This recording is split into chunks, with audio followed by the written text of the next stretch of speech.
বাংলাদেশের ইতিহাসে অনন্য এক অধ্যায় জুলাই গণ অভ্যুত্থান। ছাত্র জনতার গণ আন্দোলনের ফলে ঐতিহাসিক ৫ই আগস্ট পতন হয় শেখ হাসিনার সরকারের। তবে এই আন্দোলনের অন্যতম সেনানী সার্জিস আলম বলেন, দেশের অধিকাংশ মানুষ জুলাই অভ্যুত্থান এবং এর সঙ্গে সম্পর্কিত ঘটনাগুলি ভুলে যেতে বসেছেন, যার ফলে খুনিদের নামে এখনও মিছিল ও স্লোগান হয়।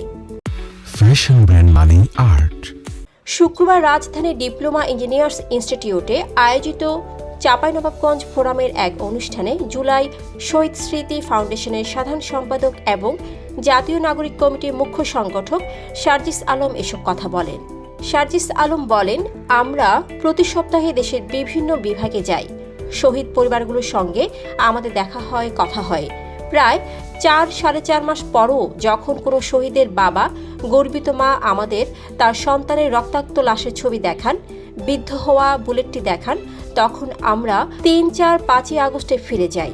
কিন্তু সবচেয়ে কষ্টের কথা হচ্ছে, আমরা বাংলাদেশের অধিকাংশ মানুষ এখন জুন 5 থেকে শুরু করে 5ই আগস্ট এই সময়টা ভুলে যেতে বসেছি। তিনি আরও বলেন, 24-এর চেতনাকে কাজে লাগিয়ে ঐক্যবদ্ধভাবে এগিয়ে যেতে হবে।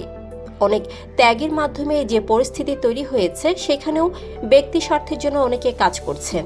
এ পরিস্থিতি উত্তরণে সবাইকে ঐক্যবদ্ধ হয়ে কাজ করতে হবে।